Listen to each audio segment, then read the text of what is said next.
रात को मैं कमरे में अकेला सो रहा था तो वो अचानक आई और मुझसे कहने लगी, मुझे नींद नहीं आ रही, मैं तुम्हारे साथ ही सोना है। मैं परेशान हो गया, मैं सो जाऊं पर इस चाल ढाल मुझे कुछ ठीक नहीं लग रही थी। वो जिद करने लगी, मैंने सोना है तो तुम्हारे साथ ही सोना है। मैंने कहा, मैं एक जवान लड़का हूं, कुछ गलत हो गया? तो फिर वो मुस्कुराकर बोली, मैं भी तो यही चाहती हूं कि कुछ गलत हो। पूरी कहानी सुनने कोमा करे सब्सक्राइब को जरूर चैनल। और मेरा नाम अहमद है और मेरी उम्र 25 साल है। मैं इस वक्त ट्रेन में बैठा अपनी बीवी आलिया और बेटी फातिमा के साथ कराची जा रहा था। हमारे सामने क्या चीता जा रहा था। हमारे सामने एक और फैमिली भी बैठी थी जिसमें एक बुजुर्ग और उसके बेटे से मेरी अच्छी खासी दोस्ती हो गई थी। अहमद बेटा, आप अपना फोन नंबर दे दो, हमें दो, हम आने वाले स्टेशन पर उतरेंगे। इस बुजुर्ग ने मुझसे फोन नंबर मांगा। मैंने इस बुजुर्ग को फोन नंबर दे दिया। ट्रेन स्टेशन पर रुकी तो वो बुजुर्ग अपने अहलो अयाल समेत उतर गया। मुझे उनके जाने के बाद थोड़ा दुख हुआ। वो इतने अच्छे अखलाक वाले इंसान थे। कई घंटे बाद चीत करने से मेरी उनसे अच्छी खासी पहचान बन गई थी, लेकिन उनका मेरे साथ ये सफ़र चंद ही घंटों का था। उनके जाने पर मैंने अपनी नज़रें घुमाई, तभी ट्रेन के दरवाजे पर मेरी बेसाख्ता निगाह पड़ गई और मुझे अपने कुछ साल पहले किए गए सफ़र के मनाजिर याद आए। 6 साल पहले जब मैं अपने दोस्त की शादी के सिलसिले में लाहौर से कराची वापस आ रहा था, तभी मेरे सामने बैठी लड़की जो कब से मुझे देखे जा रही थी, उसने अपनी बोतल जानबूझकर मेरे सामने गिराई। ये बोतल उठाकर दे दे, इस लड़की ने मासूमियत अपनाते हुए आंखें फड़फड़ाई। मैंने उसे नज़रअंदाज करते हुए अपना ध्यान वहां से हटा लिया। वो लड़की मुझे घूरती हुई खुद बोतल उठाने लगी। 12 इसके बाद इस लड़की ने बहुत कोशिश की मुझसे बात करने की, लेकिन मैंने कानों में हैंड्स फ्री लगा ली। मैं गर्मी के सबब थोड़ी देर बाद उठकर ट्रेन के दरवाजे के पास खड़ा हो गया। जब वो लड़की भी वहीं पर आ गई, क्या मसला है आपके साथ? मैंने इस पूछा। आप कब से मुझे नज़रअंदाज कर रहे हैं?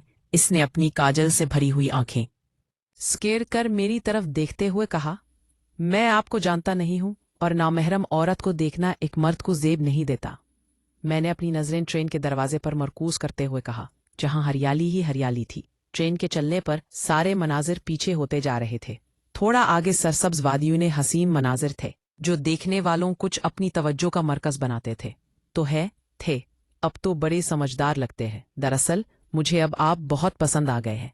हैंडसम और डिसेंट से हैं आप, इसलिए बात की, वरना मैं ऐसी किसी से भी बात नहीं करती। इसने इस बार मैं इसकी ये बात सुनकर शर्म के मारे जाने लगा कि एक लड़की होते हुए वो इतनी ढटाई से अपनी राय का इजहार कर रही है। जब उसने मेरे आगे आते हुए मुझे रोका, प्लीज़ आप मुझे अपना नंबर दे दे, मैं ऐसी वैसी लड़की नहीं हूं, आप मुझे अपनी दोस्त समझ लें। इसने मन्नत करते हुए कहा, देखे, आप समझने की कोशिश करें, मैं आपको हरगिज नहीं जानता और ना ही आप मुझे, तो ऐसी कैसे मैं आपको अपना नंबर दे दूं? इस बार मैंने अपना लहजा सख्त करते हुए कहा, आप नंबर दे दे, मैं सच में आपको तंग नहीं करूंगी, प्लीज, अगर अब नहीं दिया तो फिर आप जिम्मेदार होंगे। इसने चलती हुई ट्रेन के बाहर देखते हुए कहा, जहां दरियाए चनाब का पानी ठाठे मार रहा था। इसके इस तरह बोलने पर नाकारा मुझे अपना नंबर देना ही पड़ा। वो कुछ देर मुझे देखने के बाद डब्बे में जा बैठी। मैं भी अपनी जगह पर बैठ गया।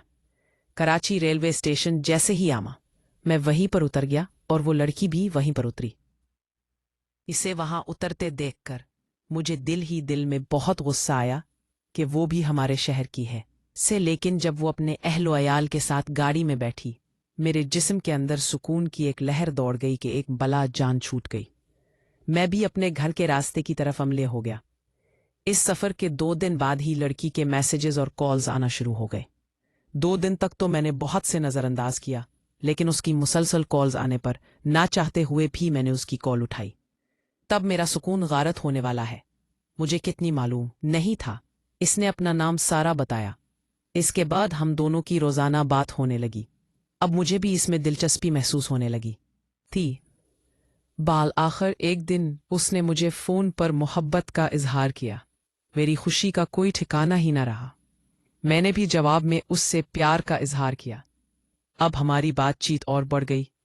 میں نے اسے اپنی اماں بابا کو ہمارے رشتے کی بات کرنے کے لیے اس کے گھر بھیجنے کا کہا، لیکن اس نے یہ کہہ کر منع کر دیا کہ پہلے تم کوئی اچھی نوکری تلاش کر لو۔ اس نے باتوں ہی باتوں میں مجھے بتایا تھا کہ اسے فوجی اور ڈاکٹر بہت پسند ہے۔ میں نے بھی دل میں پختہ ارادہ کر لیا کہ اب میں بھی آرمی جوائن کر کے اسے سرپرائز دوں گا، لیکن تب مجھے کتنی معلوم نہیں تھا کہ اس سے پہلے ہی وہ مجھے بہت بڑا سرپرائز دے گی۔ کچھ دنوں بعد میں نے اپنے والدین کو حقیقت بتاتے ہوئے رشتہ لے جانے کا کہا۔ میرے والدین یہ سب سن کر بھڑک ہی اٹھے اور بولے، ہم کسی انجان لڑکی کے گھر تمہارا رشتہ ہرگز بھی نہیں لے کر جائیں گے۔ تمہاری چازاد سے ہم نے تمہارا رشتہ طے کیا ہوا ہے اور اسی سے تمہاری شادی ہوگی۔ بابا نے دو ٹوک بات کر کے مجھے چپ کرانا چاہا، لیکن بابا، میں سارا کو پسند کرتا ہوں، میں نے بھی ڈرتے ہوئے کہا، کہیں بابا کچھ کر ہی نہ ڈالے۔ ٹھیک ہے، اگر تم ایسا جانتے ہو تو جاؤ، جا کر انجان لڑکی سے شادی کر لو، اس کے بعد ہمارے گھر کی دہلیز پر اپنے قدم بھی مت رکھنا۔ بابا کہہ کر ہانپتے ہوئے صوفے پر بیٹھ گئے۔ اماں نے مجھے شکوک کی نگاہوں سے دیکھا تو میں کمرے باہر نکل گیا۔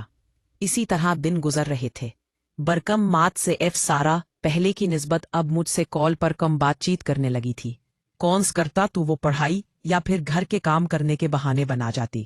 میں بھی اس کو خشک چکر میں فوج میں بھرتی ہونے کے لیے تہن چکر بنا ہوا تھا، اور پھر 8 مہینے کی بھاگ دوڑ اور سارے ٹیسٹ پاس کرنے کے بعد میرے پاس آرمی لیڈر آیا۔ میری خوشی کا کوئی ٹھکانہ ہی نہیں تھا۔ میں نے گھر میں سب کو بتایا۔ وہ سمجھ تو مجھ سے بھی زیادہ خوش ہونے لگے۔